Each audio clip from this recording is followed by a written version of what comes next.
Frame every quotation. Finding relevant quotations is only part of your job. You also need to present them in a way that makes their relevance and meaning clear to your readers. Since quotations do not speak for themselves, you need to build a frame around them in which you do that speaking for them. Quotations that are inserted into a text without such a frame are sometimes called dangling quotations for the way they're left dangling without any explanation. One teacher we've worked with, Steve Benton, calls these hit-and-run quotations, likening them to car accidents in which the driver speeds away and avoids taking responsibility for the dent in your fender or the smashed taillights, as in the figure that follows.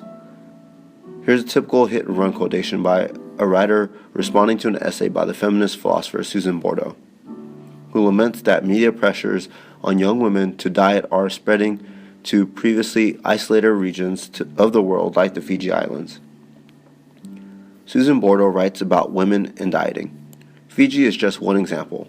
Until television was introduced in 1995, the islands had no reported cases of eating disorders.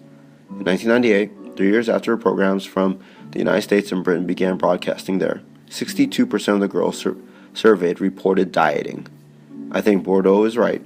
Another point Bordeaux makes is that since this writer fails to introduce the quotation adequately or explain why he finds it worth quoting, readers will have a hard time reconstructing what Bordeaux argued. Besides neglecting to say who Bordeaux is or even that the quoted words are hers, the writer does not explain how her words connect with anything he is saying or even what she says that he thinks is so right. He simply abandons the quotation in his haste to zoom on to another point. To adequately frame a quotation, you need to insert it into what we like to call a quotation sandwich, with the statement introducing it serving as the top slice of bread and the explanation following it serving as the bottom slice.